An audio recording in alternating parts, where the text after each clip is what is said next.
okay, first of all, I'm very jealous of you right now. Yes.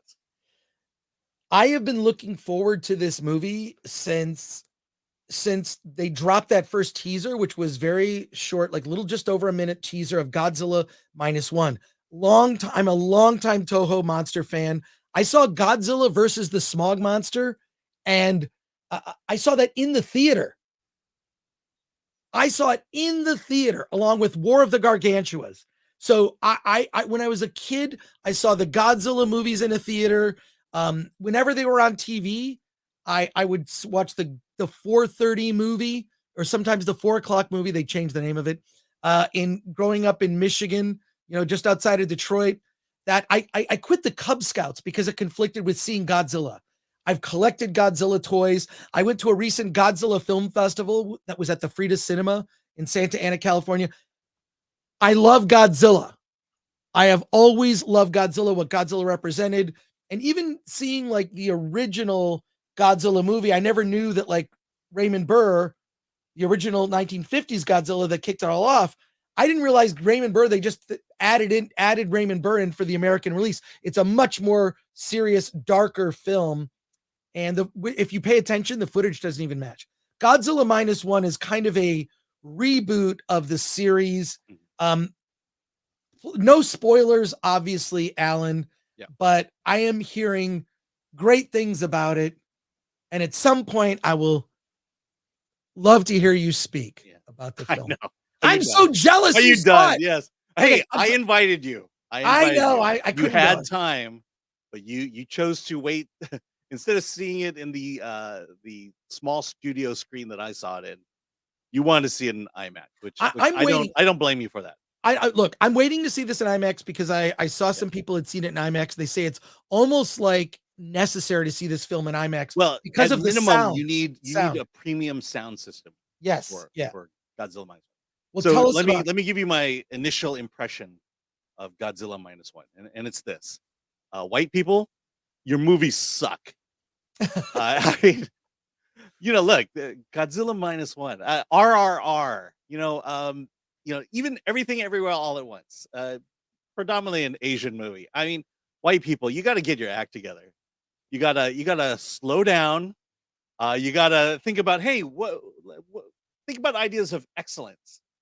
Think about ideas of grand storytelling, and then put that in your movies. And so I've got to say, Polly here. Gringas stinkos. Oh my gosh. The moment this movie started, I was just thinking to myself, this is such a great movie. And it just got better and better all throughout it. And this is a true reboot of Godzilla, the first Godzilla movie. It takes place right at the end of World War II as the Japanese are losing the war.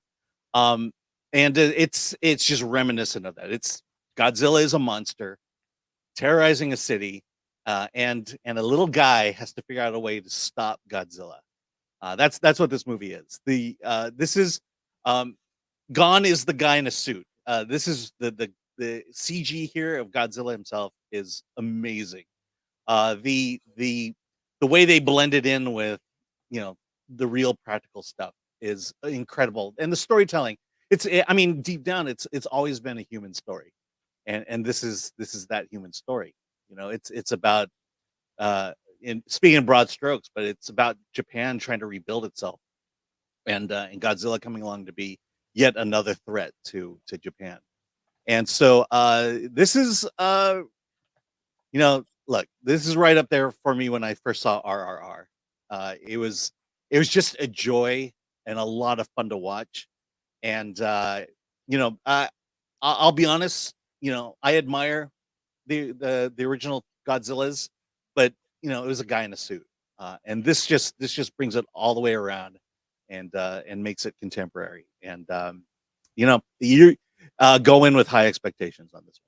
Well, here's what I've heard, and so I have some questions for you. But obviously, none of us want spoilers here. But I've heard people describing it as there's three things I've heard about this movie. Mm-hmm. Please confirm. One, they're saying it's a masterpiece. Yes.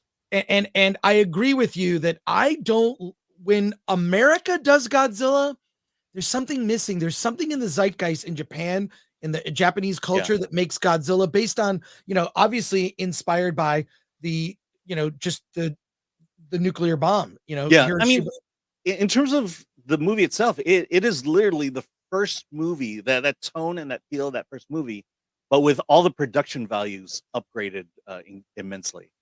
Um, and, yeah, I mean, I can't stop thinking about this movie. It is Okay. a masterpiece, yeah. And I just don't believe that like the American versions, like I'm talking about like the Matthew Broderick Yeah. Godzilla movie, which is basically like a Jurassic Park Mhm. film in a way at the Well, even end. though, like, I the mean, Bryan Cranston, yeah, uh, the yeah, 2014 Godzilla, I was like, I think it's highly overrated. It had a great trailer, and then it mhm, was highly overrated, the Bryan Cranston one. yeah, The follow-up was fine, but, like, there's just the human story is dumb. So yeah, there's a couple things. For a really good monster movie, you need a human story I care about yep, and something we haven't seen in a Godzilla movie since the first one, which is a Godzilla, not Godzilla. Gadzuki, a Godzilla that isn't silly, that Mhm, is actually not the friend of children, which kind of where Godzilla went in the 70s, right, but a Godzilla that strikes fear and terror yep. because you can die. Yeah, Like he is that's a force of nature. yeah, I mean, the that happens here. It is a story of one person. It's a kamikaze pilot who, is not very good at his job. And this story, I mean, I'll give you just a little taste of the story, but um he's an outcast because he wasn't good at his job. And so everyone knew he was part of the kamikaze force. And this idea of this guy plays throughout the entire film. It's his story. And if you go back to the original Godzilla, you see Godzilla walking through Tokyo, smashing things. That happens in this movie, and it's glorious. And there are real stakes to it. In that one, it was just models. This one, it's people. Well, like when I was a kid and watched Godzilla, all I wanted was for Godzilla to come and destroy my school. I was like, I know they'll evacuate the school in time. I don't want anyone to die. I just want the school to get destroyed so I don't have to go to school. So that was like my fantasy when I was a kid. I'd watch Godzilla week at the movies. Then, like on a notebook, I'd just be drawing Godzilla destroying my school because that would be a fun thing. Look, I can't wait for this film. We're Mhm. seeing it next Wednesday, so we'll have a full Yeah, review next on Friday. a week from Friday with you and I both talking about it. But this is like shot to the top of my list of must see, along with like Dune Part Two this year. Yeah. And yeah, I I'm mean, hearing. I would say, I would see it probably at a Dolby theater versus an IMAX, Why don't I because can't do both? IMAX, it's only gonna fill like a third of the IMAX screen. I This don't wasn't shot care. in IMAX. I Okay. don't care. I'm seeing it both ways, You Alan. just you want that sound system though. Great.